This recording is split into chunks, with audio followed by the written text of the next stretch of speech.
Assalamualaikum warahmatullahi wabarakatuh. Bismillah walhamdulillah wassalatu wassalamu ala sayyidina Muhammad wa ala alihi wa sahbihi. Para jamaah niku nembe ndugi muter dari Padang terus Tebo niku Jambi perbatasan Padang. Terus Merangin masih Jambi, terus Sumsel, terus Lampung Utara baru pulang. Ndugi griya remek pados tukang pijet oleh jam 5 kirang seprapat. Azan tasik pijet dadi telat.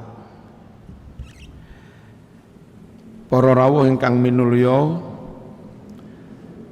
dalem angsal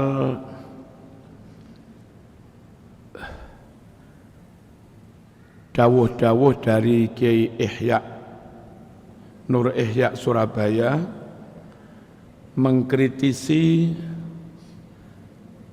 buku Cahaya dari Nusantara. Bukunya tebal, menarik, tapi isinya banyak yang bohong, banyak yang salah.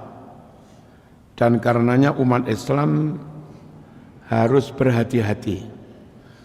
Ojo gampang percaya. Buku itu ditulis oleh orang yang dia dengan timnya sudah lama berhasil membranding diri sebagai tokoh sufi nasional internasional, tokoh thariqah nasional internasional.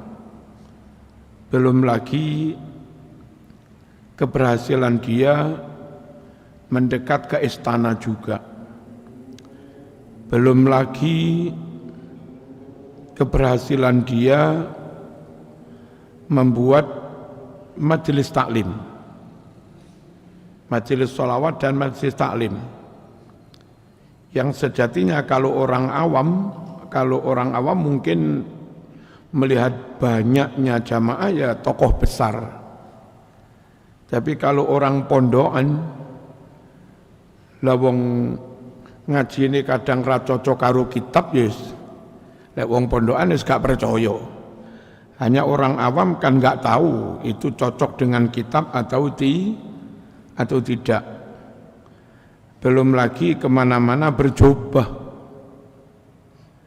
Belum lagi kemana-mana nambahi merek kami sebagai keturunan siapa. Dari kesemuanya itu, akhirnya orang awam menganggap dia benar-benar tokoh panutan.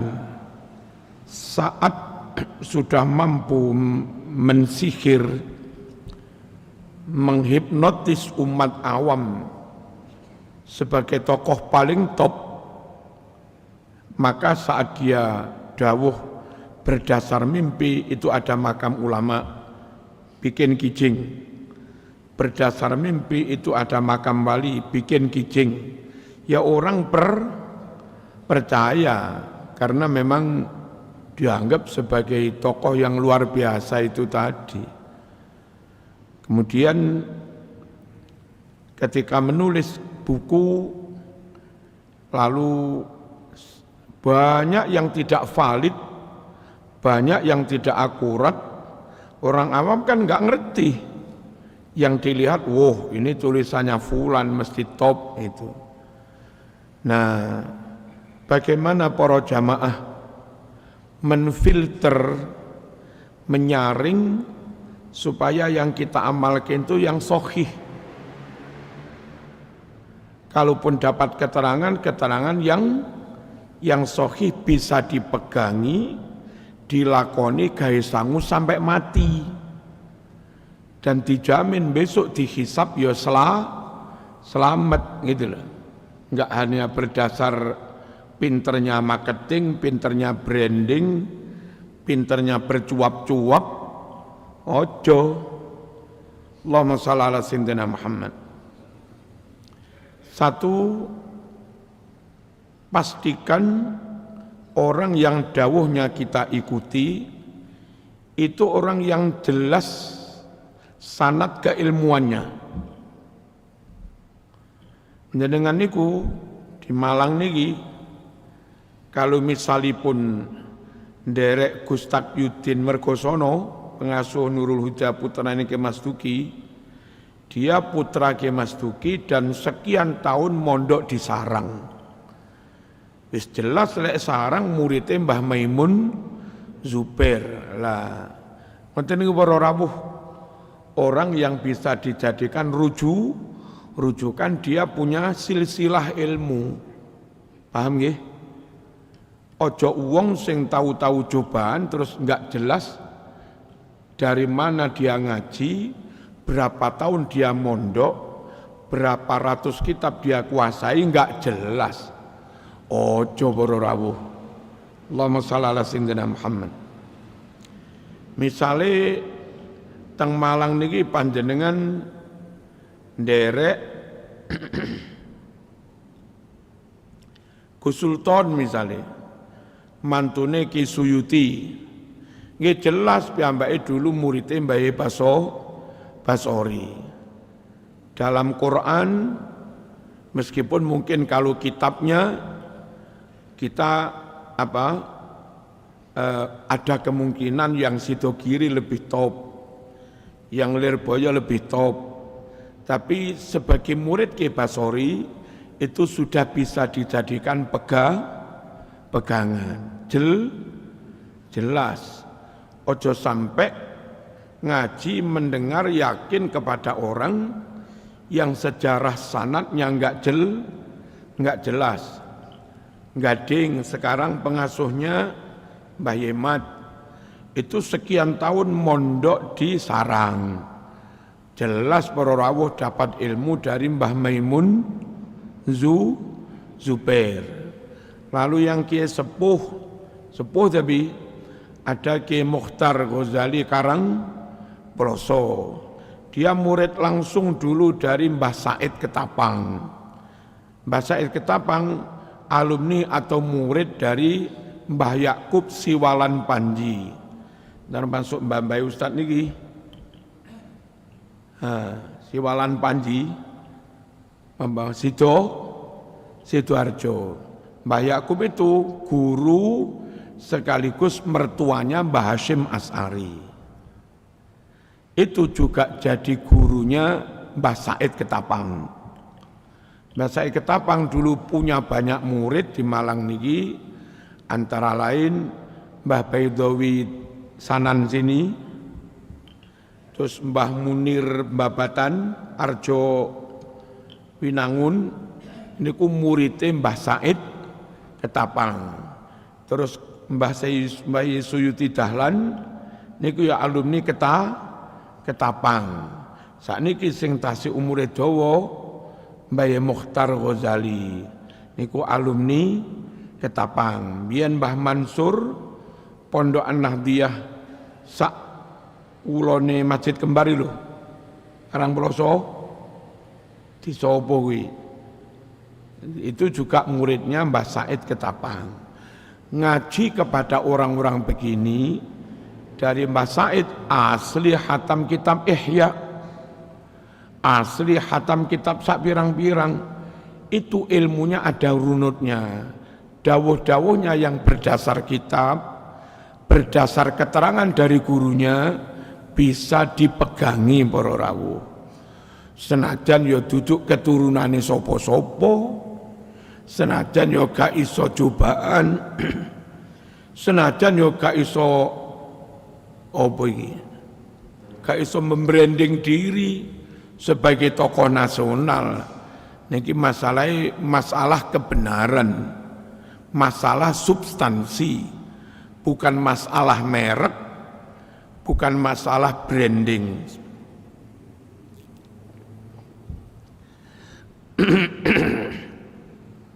Pertama yang bisa diikuti ulama yang sanadnya jelas. Kalau belum jelas ojo kesusu. Dan nyuwun sewu majelis-majelis taklim wal maulid sholawat ojo gampang-gampang membranding orang, dicobai, dipupuri paribasane, corom blitare kucing-kucing diraupi, kemampuannya minim, dalil juga minim. Nanti kalau sampai umat yang awam tertarik, tersihir, terhipnotis, ikut dia, sesat pun diikuti, maka sahibul majlis ini ikut menyesatkan orang awam tadi. Nyata-nyata baca Quran aja nggak entos, tabab yada misal, tabab yaba. Jelas bukan alim, mondoknya di mana nggak jelas. Berapa tahun mondok nggak jelas, berapa kitab dia kuasai juga nggak jelas. Nuwun sewu, ngoten niku tolong ojo diberi panggung. Saya sebelum Ramadan berapa bulan sih, kalau ngaos teng sekitar arak-arak. Arak-arak itu enggak jauh dari Besuki, tapi wis masuk Bondowoso. Nggih, leres. Satu sisi muridnya Ki Ahmad Siddiq, pengasuh. Satu sisi juga jamaahnya Mbah As'ad Samsul Arifin. Dawuh teng kula ternyata Mbah Ahmad Siddiq, Mbah As'ad itu bersikap sama kepada orang yang katanya keturunan orang top, tapi enggak mondok, enggak ngalim, dan datang dalam acara haul, lalu maaf karena katanya keturunan orang top, ya dihormati. Barangkali memang keturunan orang top, dihormati enggak salah.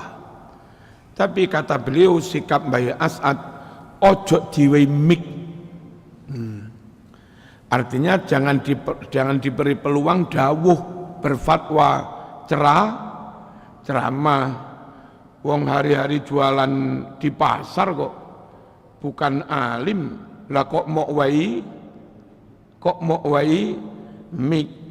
Perkara kau menghormati, ya enggak salah. Andai ternyata mereka bukan keturunan orang top benar, ternyata kamu salah menghormati, juga enggak salah. Kenapa? Karena kita juga diperintah memperlakukan orang, menghormati orang sesuai penampilan lahiriahnya. Zaman yang menghormati enggak salah. Tapi enggak ngalim, enggak jelas sanadnya, mau pasrai mik dawuh itu salah. Paham betul ini? Ternyata Ki Ahmad Siddiq juga sama. Terus kula ngaos, takziah datang Denanyar, kapan niku ning sinten yang ketua Fatayat Pusat sedo. Panggih kali punyai tambak beras, punyai sepuh, terus panggih kali ketua yayasane Gus Rozak, yayasan tambak beras. Mbiyen Kiai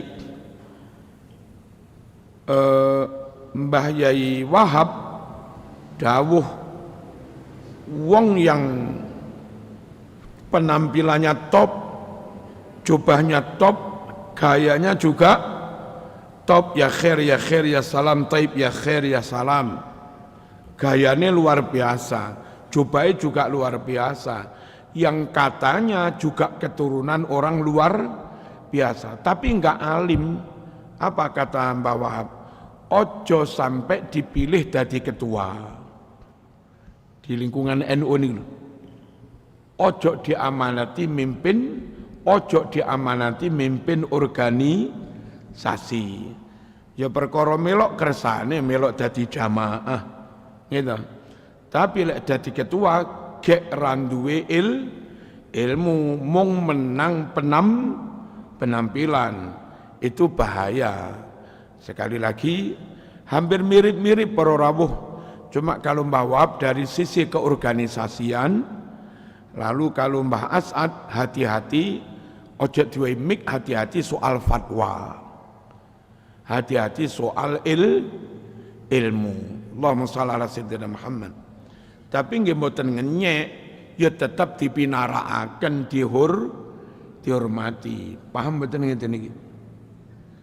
Satu sisi menghormati orang monggo, tapi di sisi lain sikap kita menghormati itu jangan sampai kita lantas menutup mata, menutup telinga, menutup hati. Barangkali mereka melakukan kesalahan. Sehina apapun orang di depan matamu, kalau ternyata benar ya harus diakui benar. Sehormat apapun orang menurut kamu, kalau ternyata salah, ya tetap harus kau katakan salah. Jangan sampai terlalu menghormati, takzim, memuliakan, terlalu bermahabbah, sampai kita enggak berani menyatakan yang salah itu salah. Jangan sampai kita benci pada satu kelompok, sampai pada level batas kebencian, yang membuat kita enggak mau mengakui kebenarannya padahal benar. Jadi makanya Nabi lek dawuh ahbib habibaka haunan ma asa an yakuna baghidaka yauman ma wa abghid baghidaka haunan ma asa an yakuna habibaka yauman ma. Kalau kamu cinta silakan aja cinta, mahabbah, hormat. Tapi sewajarnya, jangan berlebihan lalu kamu kultuskan, lalu kau yakini maksum, lalu kamu yakini enggak mungkin salah. Sampai kesalahan pun kau tetap buta terhadap kesalahannya. Itu namanya berlebihan. Paham betul ini? Ahbib habibaka haunan ma. Cintai, bermahabbahlah kepada orang yang kau cintai, tapi sewajarnya saja. Kalau benci juga sewajarnya. Dulu ketika zaman Ki Hasyim Muzadi, sambil berseloroh rodok mbanyol titik, tapi dipikir-pikir ono benere titik.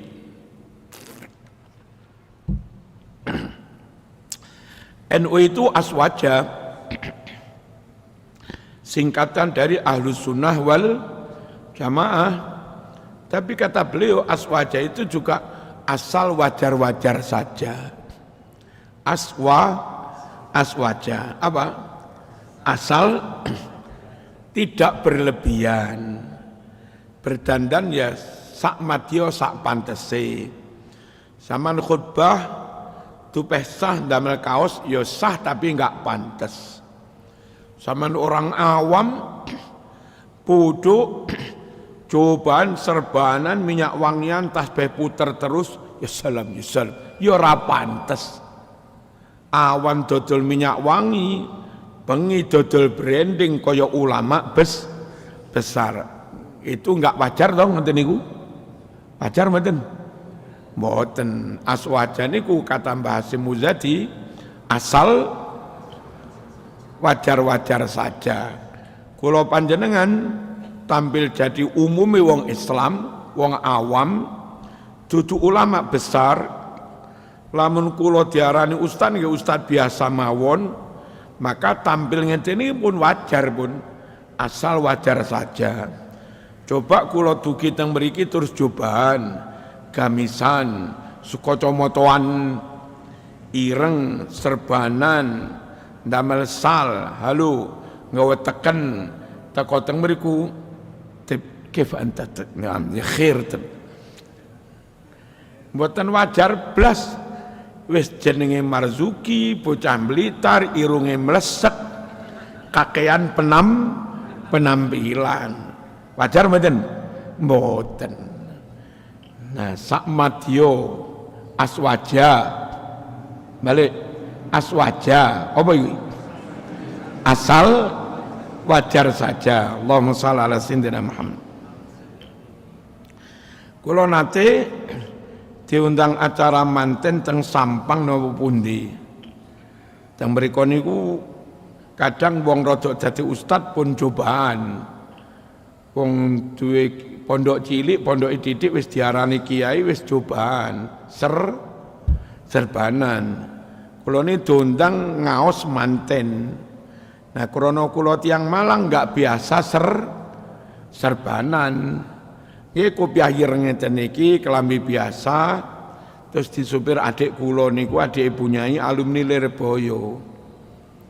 Delalah zaman niku montor kula tasik ceri.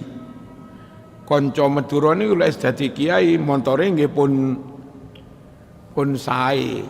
Montor kula ceri teko Malang sarunge biasa, klambine biasa, kopiah biasa. Penerima tamu nih mboten kenal kula.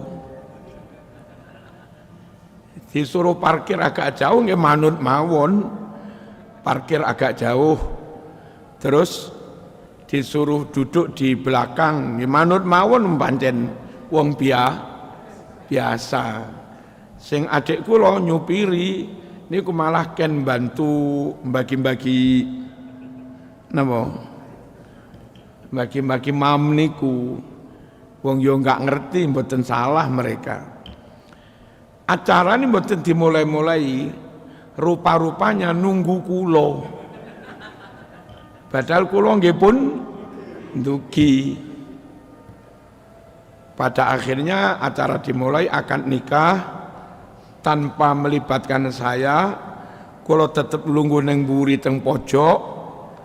Terus acara ngaji-ngaji manten sampai dungo tanpa melibatkan saya.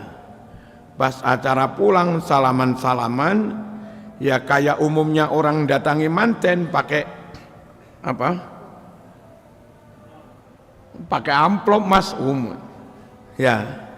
Ketemu alumni UIN sini.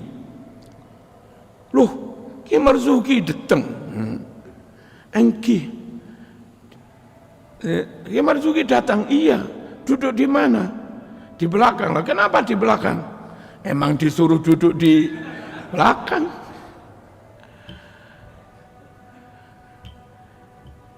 Lek cara kita sak madya mawon.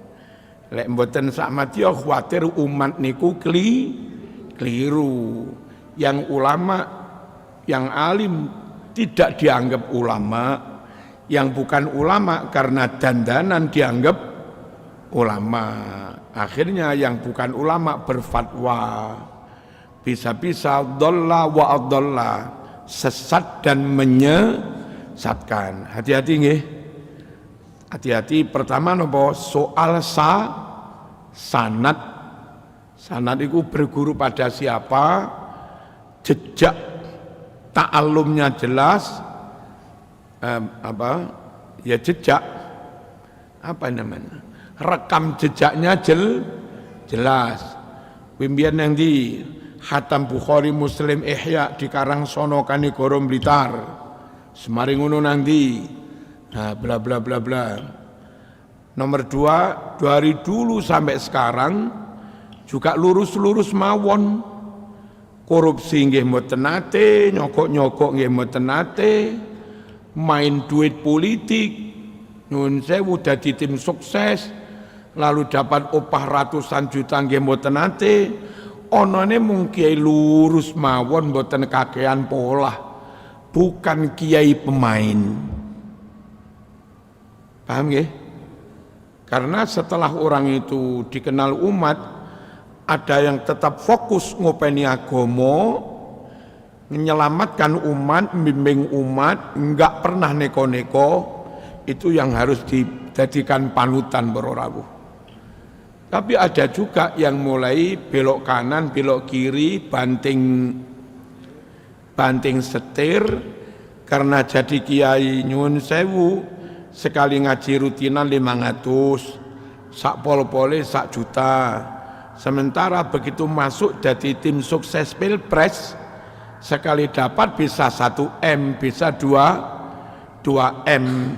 Akhirnya yang enggak kuat goda, keluar dari rel taklim, keluar dari rel membimbing umat, pilih jadi tim sukses, lompat sana lompat sini.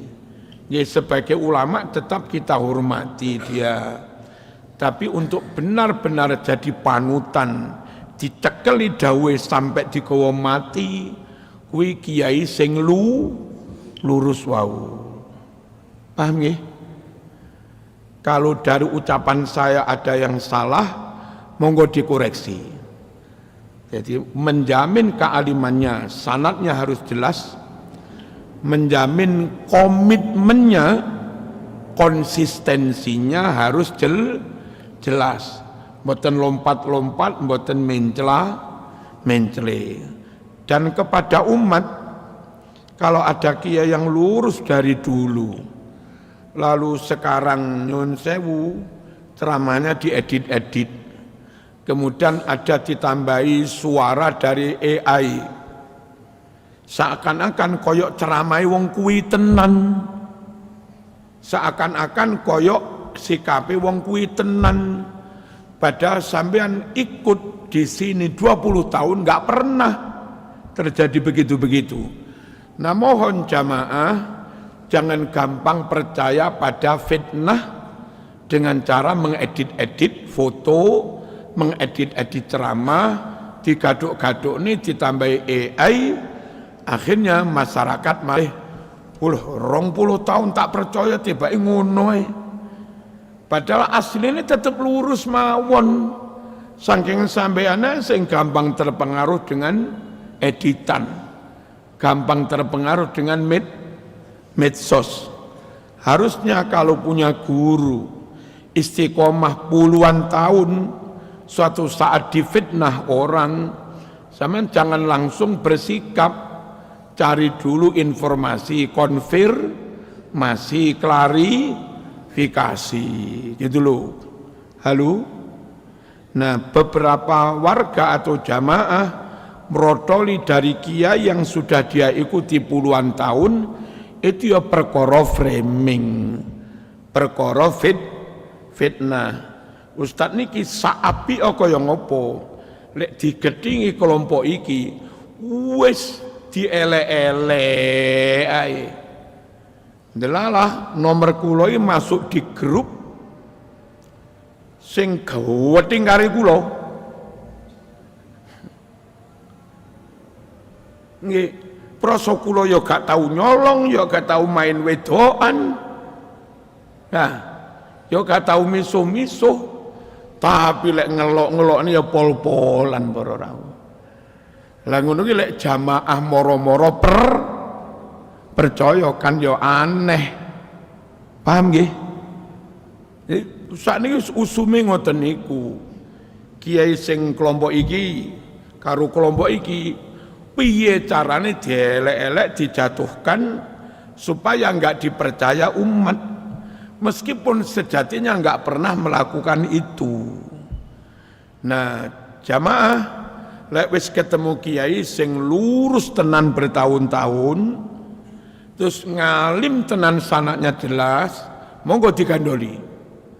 Ojo sampai kuwi mokculne, ojo sampai sampean lepas dari dia hanya gara-gara framing, hanya gara-gara nyun sewu editan. Dong napa mboten? Paham nggih? Allahumma shalli ala sayyidina Muhammad. Terus nomor sak teruse. Teng Malang niki panjenengan Misalnya nggak kenal dengan ada tokoh Kalimantan diundang ke sini, ada tokoh Sumatera, Lampung, Jambi, Palembang, Riau diundang ke sini, ada tokoh mana diundang ke sini, dan sampean belum tahu orang itu alim apa enggak. Oke, alim. Alimnya alim jadi penceramah, apa alim benar-benar bendino mulang kitab?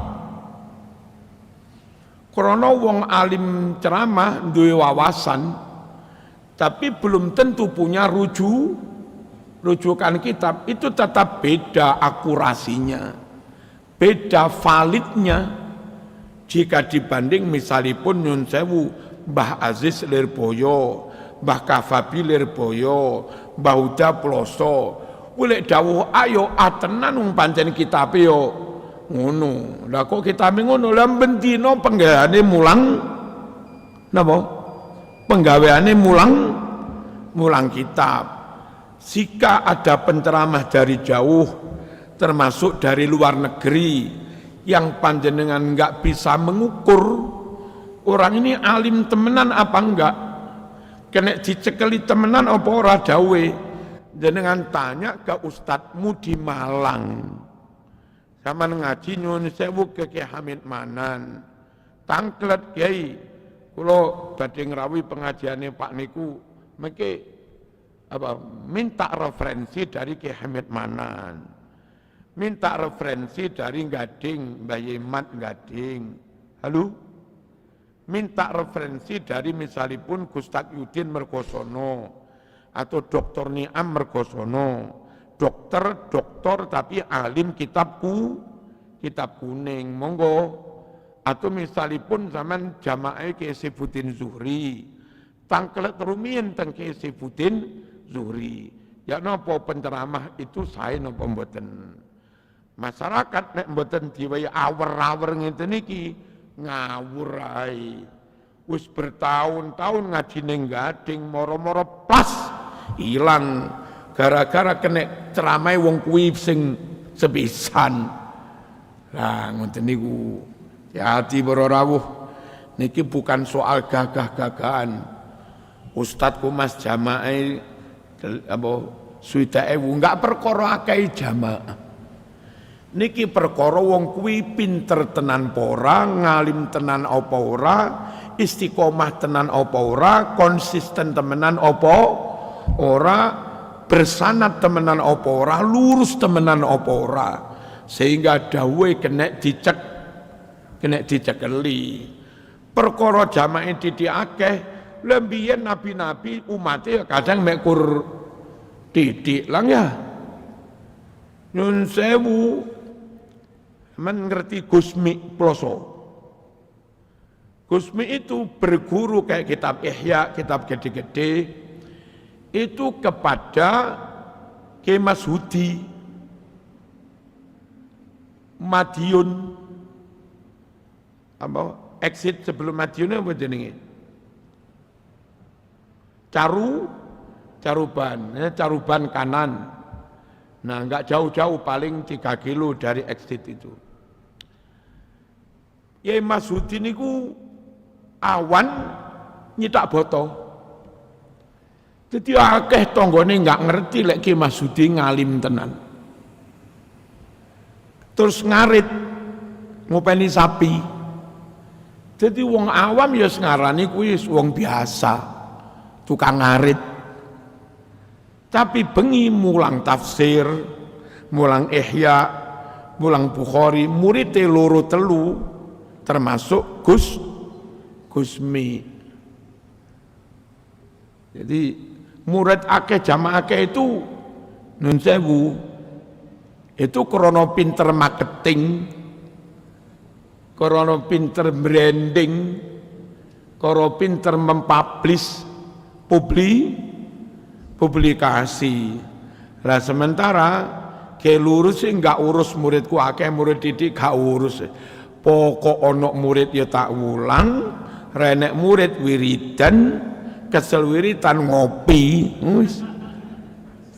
Hah? Aman wis enak. uripe santai, enggak dikejar target muridku harus sakmene. Kadang wong ngejar target jamaahku kudu sakmene, muridku kudu sakmene, itu kena nggih dodolan politik. Engko menjelang pilgub, menjelang pilpres diparani calon. Calon pun juga menghitung ini kekuatan jamaahnya 50.000. Kalau saya bertamu di selfie, terus nanti dipanggil gus-gus macem-macem, insya Allah ono lek mas setengah meter tiba ning kono mas. Nah setengah miliar lu. Nek kiai temen gak urus mas. Calon presiden rene yo sakaremu, gak rene yo sakaremu. Bahkan merono sekalipun pas Mbah Yai ngaji sing pihak pas pampres, anu Mbah Yai presiden mau datang, ya saya ngaji dulu. Gimana ini? Udah pokoknya ngaji dulu, kalau mau duduk ikut ngaji sana.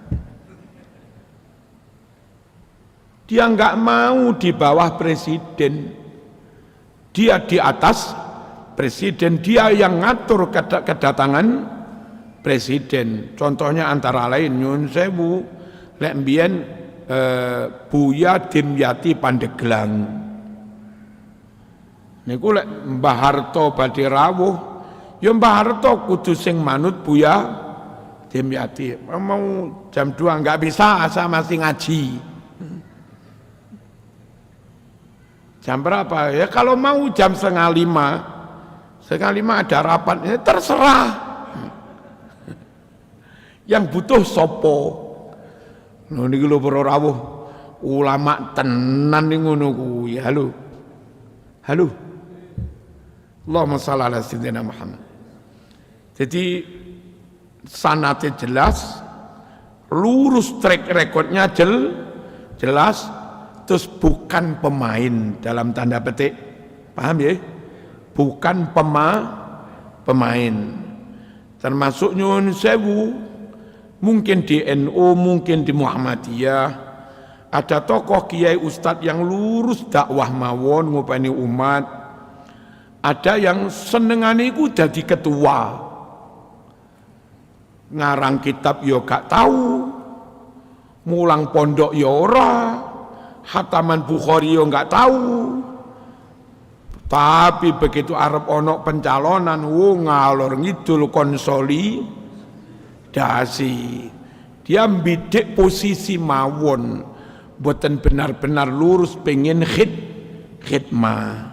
Kalaupun dia berhasil jadi ketua, nggih monggo, wong organisasimu monggo diikuti, wong itu organisasimu monggo diikuti. Tapi yang diikuti fatwanya, yang diikuti dawuhnya, yo tetap kiai sing lurus murni khidmah itu, senajan ketika itu nggak punya posisi apa-apa. Kita dengar fatwanya bukan karena posisinya jadi ketua, tapi karena kealimannya. Pun mulai padang nopo dereng niki. Allahumma shalli ala sayyidina Muhammad. Lalu soal keahlian, kiai ini terkenal kiai besar, tapi bukan ahli di semua bidang.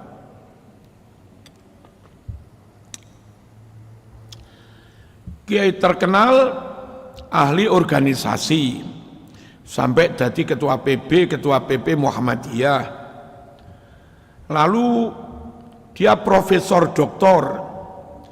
Dilihat profesor doktor di bidang apa? Profesor doktor di bidang pendidikan. Kalau di Muhammadiyah Pak Muhajir. Profesor doktor di bidang pendidikan.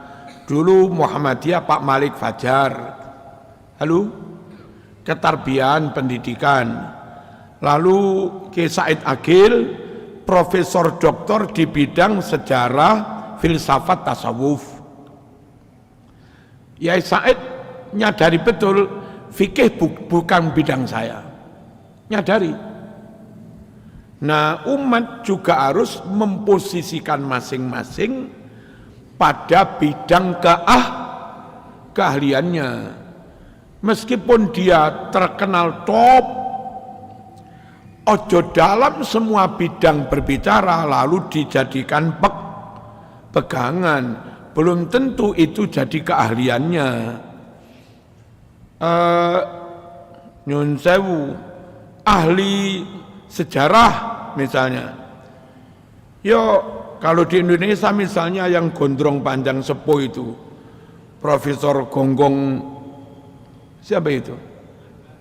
Anhar Gonggong. Artinya dia dawuh dan dia profesor, ahli sejarah, punya fakta, punya data, dan punya clipping koran-koran ratusan tahun yang lalu sejak peristiwa itu terjadi. Lah itu nyun sewu, dawuh di bidang sejarah, Indonesia itu dulu begini, kemerdekaan itu begini, yang berjasa begini, merah putih itu ini. Halo, Indonesia Raya karangan ini, yang menjahit bendera itu ini, yang memberi masukan 17 Agustus ini. Ojo berdasar jubahnya si pembicara, ojo berdasar wah iki keturunan orang yang paling wah katanya. Percaya wong ojo ndelok ikune, ojo mung ndelok ketokohan besarnya, tapi deloken dia ahli apa enggak di bidang itu. Nenek enggak ahli sejarah para rawuh, meskipun nulis tentang sejarah, Cahaya Ngasek, Cahaya dari Malang atau apa, wong bukan ahlinya. Dan nyatanya setelah dikritisi banyak yang keliru. Ojo dipercaya mung perkara katanya tokoh nasional, katanya tokoh torikoh internasional. Andai dia ahli di bidang torikoh, apa iya dia juga profesor di bidang sejarah? Kalau iya dia punya data apa enggak? Mana dong buka di. Nah ngeten lho. Nah umat niki kadang mung ndelok ketokohannya, enggak ndelok ahli di bidang apa. Ulama dari Mesir top para rawuh, ulama dari Yaman mungkin juga top, tapi untuk memanage kehidupan politik, sosial, ekonomi yang sangat heterogen di Indonesia ini, lebih ahli Mbah Hasyim Asy'ari bagaimana menata Indonesia, lebih ahli Gus Dur bagaimana menata Indonesia daripada Profesor Dr. Al-Azhar. Bukan kita meremehkan keulamaannya, dia ulama di bidang tasawuf, dia ulama di bidang fikih, bukan ulama di bidang tata kota Malang. Halo, bukan ulama di bidang menata Indonesia yang sangat heterogen. Harusnya pakai kebijakan apa, pakai politik apa. Kalau memaksakan ini nanti dampaknya di Papua kayak apa. Kalau dipaksakan ideologi ini dampaknya di Aceh kayak apa. Akhirnya ulama mikir para rawuh berhari-hari, yang paling pas Indonesia kayak begini. Nah, rujukkan sesuatu, percayakan sesuatu kepada orang yang itu memang ahlinya. Ojo sembarang merujuk ke situ. Tupeh kiaimu kiai top, anakmu loro yo neng kono, pengen bangun omah piye omahe apik yo neng kono, pengen rancang bangun nyun sewu, arsitek sing piye yo neng kono. Lah kiaimu gak tahu belajar arsitek, gak tahu jadi insinyur sipil. Nah sekali lagi ojo sembarang barang dia. Nah, jadi rujukan pada sesuatu yang jadi keahliannya.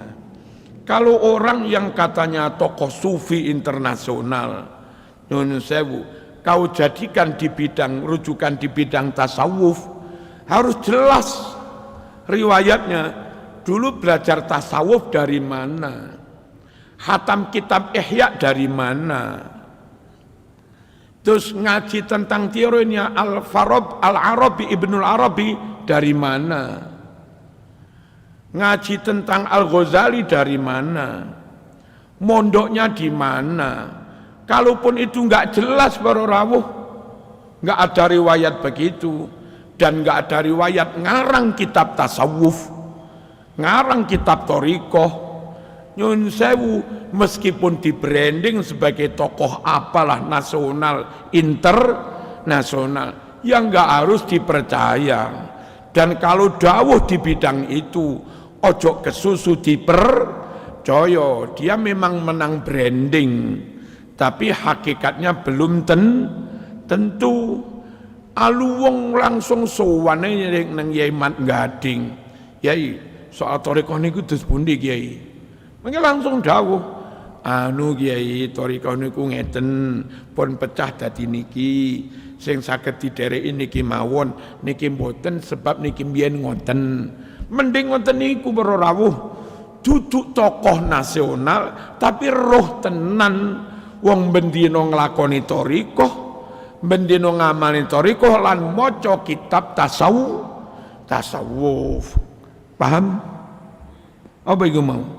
Jadi percayakan sesuatu yang itu menjadi bidang keahliannya. Tokoh besar yang ini enggak jadi bidang keahliannya, enggak harus dipercaya di bidang ini, meskipun dia tokoh besar, apalagi ternyata bukan tokoh besar. Dan sekali lagi untuk menyimpulkan ahli harus ada apa?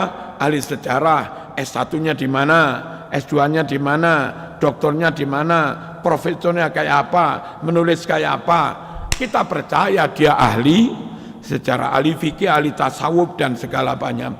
Ketika ini semua enggak ada, maka dia enggak ahli di semua bidang, enggak perlu dipercaya dalam semua bidang. Yo perkara mau hormati sak karepmu, tapi dipercaya dicekeli dawe engko dhisik. Nyuwun sewu, Ki Said Agil, sampean percaya di bidang tasawuf, filsafat tasawuf monggo. Tapi kalau misalnya bagaimana qiraah sab'ah, bagaimana tajwid sampai rinci, qalqalah sughra, qalqalah kubra, haluh idhar syafawi, idgham bi gunnah, idgham bila gunnah, terus ismam seberapa. Misalnya menurut kamu Ki Said Agil enggak ahli di bidang itu, rujukan di bidang itu ya bukan Ki Said Agil. Siapa? Ya Gus Ulin. Gus Ulin Yambu apa? Jawa Tengah apa? Kudus. Yang biyen Mbah Arwani memang ahli Quran. Sakniki Gus Ulin ya tetap ahli Quran. Tangklete atau Tengkrapyak dari dulu terkenal ahli Quran. Mandap tengene Gus Qadir, Gus Najib tetap ahli Quran. Sedo Gus Najib, sakniki adike Gus Hamid ahli Quran. Sinten Gus Hamid niku? Pripeane Gus Anas Basori niki. Jadi Gus Anas itu mantune Ki Abdullah Fakih sanding gitu dalam mriku. Terus Ki Hamid niki Krapyak juga mantune mriku. Jadi tanyalah kepada orang yang itu memang bidang napa? Bidang keahliannya. Allahumma shalli ala sayyidina Muhammad. Soal nahwu sora para rawuh. Nyun sewu, fikih usul fikih teng sida kiri sing alim sak tapruk, teng Lirboyo sing alim sak tapruk apa? Akeh teng langitan ploso sarang sing alim sak tapruk, meskipun beliau-beliau enggak jadi pengurus organisasi, ora terkenal. Ayo mulai belajar, masyarakat yang teliti, dipilah-dipilih, ojo digebyah. Oh ya, ngoten lho. Paham nggih? Termasuk buku niku wau sing kula omongne dipercaya apa ora? Sama nek enggak ngerti dhewe, sowan dhisik kepada orang Malang yang ngerti. Misalipun sowan teng Yesefuddin Zuhri tentang buku niku napa tos pundi.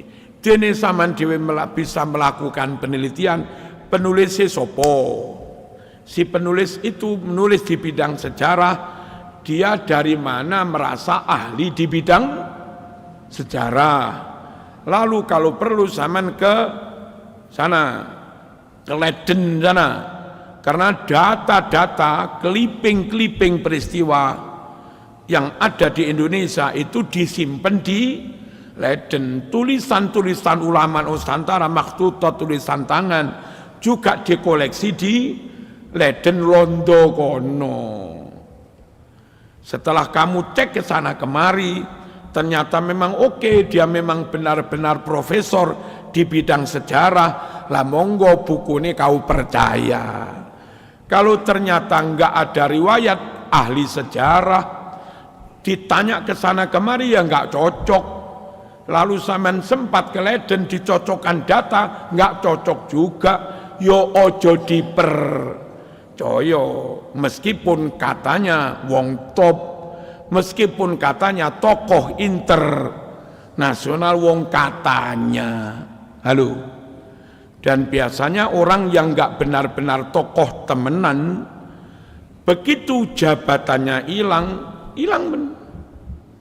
pengaruhnya, langsung ngelokro. Apa ngelokro itu? Lek wong ngalim tenan, Gus Dur dadi ketua NU top, wis ra dadi ketua NU ya tetep top, dadi presiden top, diusir teko istana ya tetep top. Iku pancen asli wong top. Top bukan karena brandingnya, top bukan karena jabatannya. Ancen wonge wong, halo, ancen wonge wong top tenan. Ngerti ngeten jenengan? Ngerti dah? Allahumma shalli ala sayyidina Muhammad. Ya Said Agil biyen dadi ketua PBNU 2 periode top, wis ra dadi sejak dari Muktamar Lampung ya tetep top. Diundang Tenggasek sing rawuh ya sik ribuan. Nah, kuwi pancen wong top tenan. Nek wong ora ngetop, begitu punya posisi digunakan untuk membranding dirinya. Posisi itu gawe ngundang tokoh-tokoh ulama internasional. Aku sing ngundang, aku sohibul majelis. Halo, ngundang ulama sufi internasional, aku sing, kula dhewe sing ngrungokne sambutane berbahasa Arab ya enggak bermutu, wong bahasa Arabe salah-salah. Kula roh lek salah-salah. Tapi wong awam ya ora weruh. Halo. Apa dia benar-benar ngetop karena substansinya, karena pribadinya, atau ngetop karena nempel punya posisi, punya jabatan? Ya delokane setelah enggak jadi.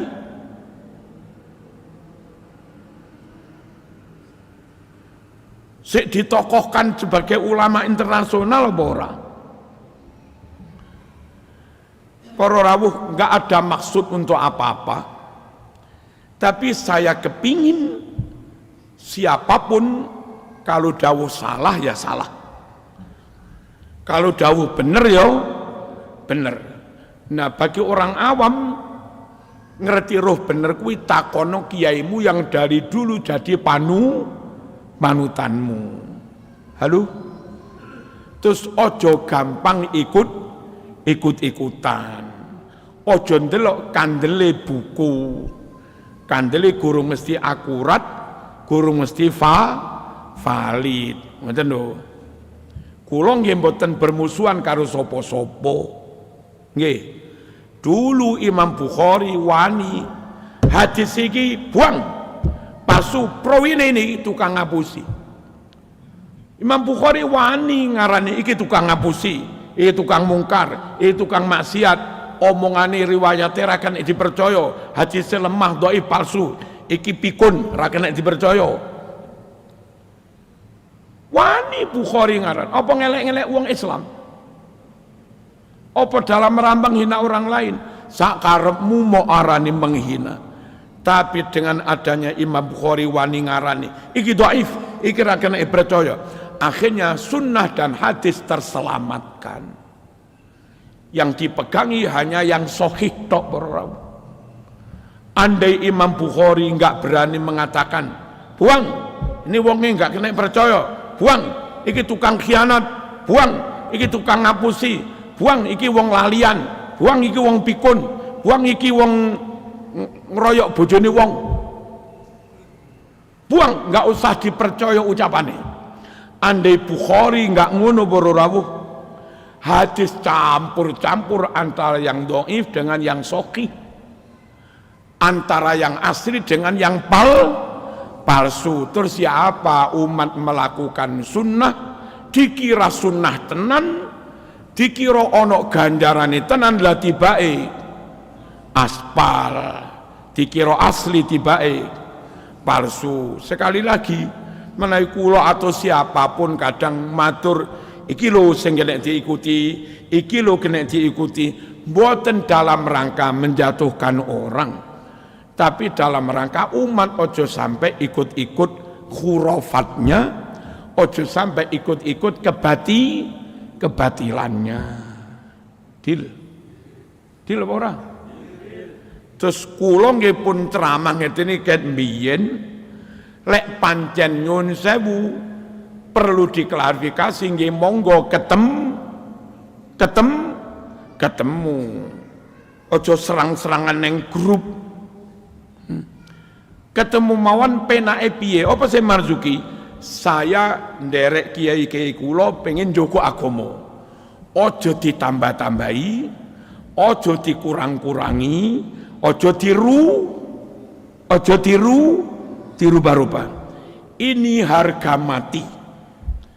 Siapapun kok nambah-nambahi ya tak tabrak. Siapapun kok ngurang-ngurangi ya tak tabrak. Siapapun kok merubah-rubah ya tak tabrak. Marzuki musuhan, aku enggak niat musuhan. Perkara kowe loro ati, kowe sing salah paham. Salahmu nyapa loro ati. Wong kene mek kur niat pengen njogo agama. Imam Bukhari njogo sunnah, Imam Syafi'i njogo syariat, Imam Ghazali njogo tasawuf, Syekh Abdul Qadir njogo thariqah. Halo. Nah kita kantun nerusaken mawon. Ngoten nggih? Mengke diimami piyambake kula rada angel rukuk. Napa mung kecethit napa-napa ngoten. Nyuwun ngapunten. Jadi perjalanan kula niku dina napa niku malam Senin napa malam Selasa. Niku ngaos teng Bantur. Terus dari Bantur pulang kepanggih teng ngarep SCC niki napa jenenge? MCC apa? Iki lho. Ngene lho. Punyai mobilnya ke Ngasek ketemu teng mriku amblas. Amblas pertama niku tengene Jambi Muro Jambi napa-napa, Muro napa ngoten. Niku sekitar 2000 kilo ke Ngasek niku. Piro kuwi? Dalane nggih banyak yang saya, tapi pas lewat alas-alas yo lamun mati neng kono husnul khotimah. Sebab dilu astagfirullah ngoten niku. Ngerti ya men? Apa itu? Hah? Wong kono lek ngarani jeglongan sewu. Kira supir kuro luweh. Ora mek kur sewu tapi luweh. Pun nyampe sana terus besoknya pengajian, alhamdulillah lancar. Besoknya lagi pengajian di Tebo, agak jauh paling 3 jam. Terus malamnya pengajian di Padang. Berjam-jam. Tak kira Padang nggak jauh dari lintas. Ternyata masuk sawit-sawit. Nah, pulang dari situ ke jadwal itu sekurang 4. Iki kena ceramah ya sak iso-isone. Alhamdulillah iso balik neng Malang. Kenapa saya perlu datang ke sana meskipun pakai mobil? Yang mengadakan pengajian itu kalau pondok besar terus mubaliknya tiket PP lalu hotel itu enggak masalah kalau yang ngundang pondok besar. Tapi kalau yang ngundang bangsa MI Indonesia itu Trans Jawa mbiyen ngoten niku lho. Terus TPQ Madrasah Diniyah. Berarti kami bertiga, saya Bunyai sama pengawal pakai pesawat langsung ngeper baru rawuh. Wong telu pesawat teko Malang ning Jakarta 4,5 juta. Ditambahkan Jambi wong telu 4,5 juta, 9 juta. PP 18 juta. Halo. Hotele wong telu 2 kamar setidaknya 2 juta, 20 juta. Nyuwun sewu. Terus jemputan karena jemputnya dari bandara bisa 300 kilo.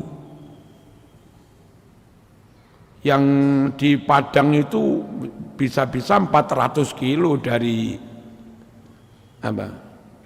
Itu kalau mereka jemput terus nyewa mobil Ribon, bayar sak supire, sak BBM, halo, ngeter nih balik neng bandara maneh, kira-kira ya 2 juta.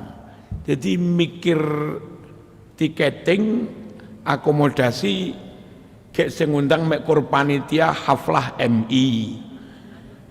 Delok duit 22 juta wis. Iya regak sito pengajian. Durung milih durung lagi kalau mikir pengen membisaroi mubaleke. Cek 5 juta, cek opo, mikir maneh para rawuh. Nah, supaya wong Jawa rata-rata Jawa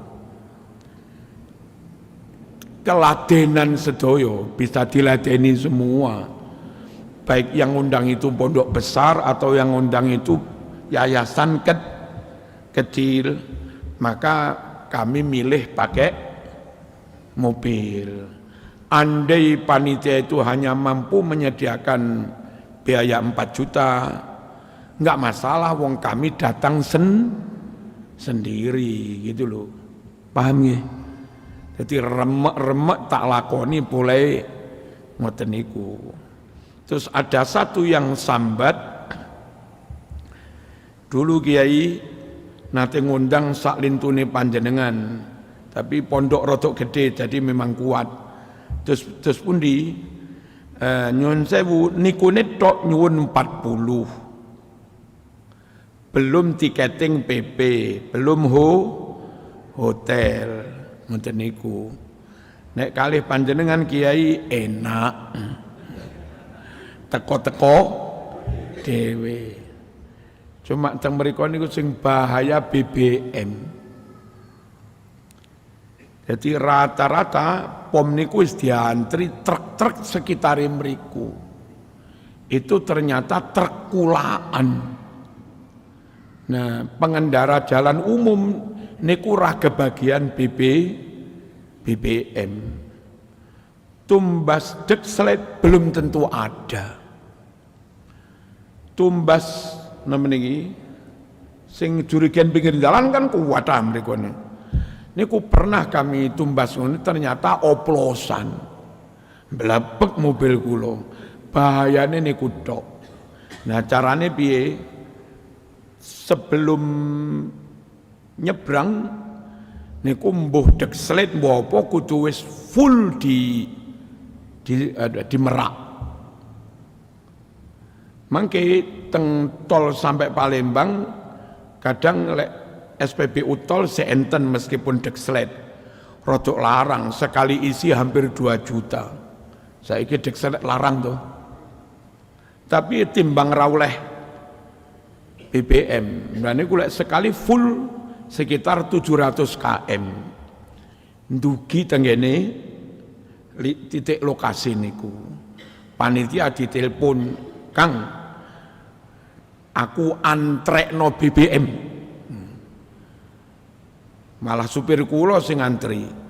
Kula ndugi tempat pengajian, supir kula pamit, terus tibake wis neng SPBU kosong. Jadi bayar sekitar 10 atau 15.000 duit parkir. Wis antri teng SPBU niku. Antri jam 1 bengi, buka sesuk jam 8. Wis ngono kuwi. Itu turu neng hotel jenenge hotel SPBU. Beratnya pengajian menikurun. Lebih berat lagi kalau pengajian nggak terlaksana. Dan berat juga kalau terlaksana, tapi harus pakai pesawat. Kasihan panitia yang kecil-kecil ngoten niku. Niku BE dengan takon Marzuki nang Sumatera duwe akeh, alhamdulillah. Lek mau arani duwe akeh, alhamdulillah. Tapi niku wau, kados kula critakne, kenapa saya pilih mobil? Karena sakno sing ngonda. Alhamdulillah kula sehat. Muga-muga kita sedaya diparingi sehat. Al-Fatihah.